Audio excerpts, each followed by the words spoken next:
For a gaseous homogeneous reaction. What is a homogeneous reaction அப்படின்னா state எல்லாத்துக்கும் ஒரே, இப்போ ப்ராடக்ட்ஸும் சரி ரியாக்டன்ஸும் சரி எல்லாத்துக்குமே ஒரே ஸ்டேட் இருக்கும்.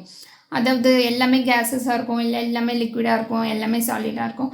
நம்ம கேஸஸே எடுத்துக்கலாம், ஏன்னா சாலிட்ஸ் அண்ட் லிக்விட்ஸ்லாம் வந்து ஒன்னு தானே கன்சிடர் பண்ணுவோம், கேசி கேபிக்கு அது யூஸ் இல்லை நம்மளுக்கு. ஸோ கேஸஸை எடுத்துப்போம். The number of moles of product, so number of moles of product is greater than number of moles of reactant.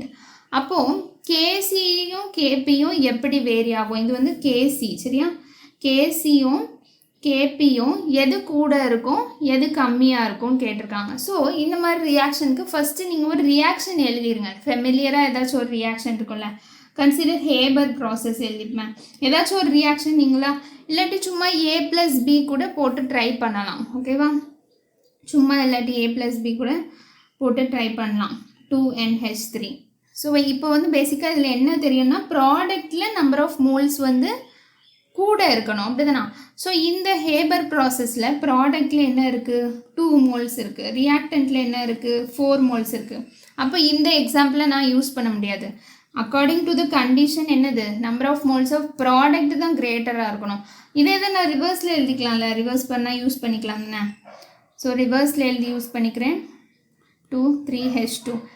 So இப்போ வந்து ப்ராடக்டில் நம்பர் ஆஃப் மோல்ஸ் கூட இருக்குது, ரியாக்டண்ட்டில் நம்பர் ஆஃப் மோல்.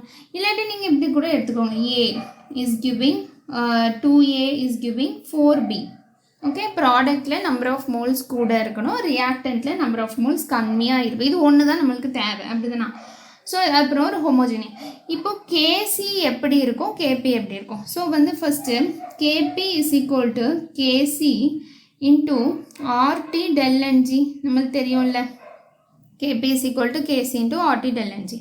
ஸோ இப்போ இதில் டெல்என்ஜி ஃபஸ்ட்டு கண்டுபிடிப்போம். டெல்என்ஜி இந்த பர்டிகுலர் ரியாக்ஷனில் ப்ராடக்ட் எவ்வளோ?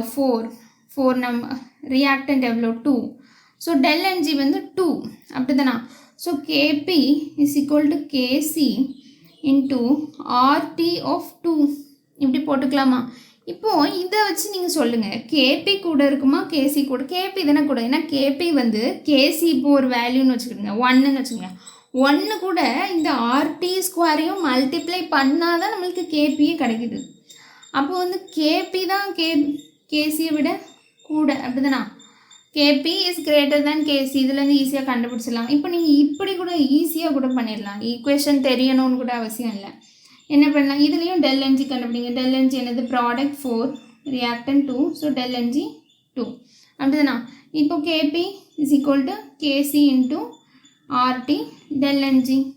அதே தானே வருது. So KP is equal to greater than KC, ஓகேவா?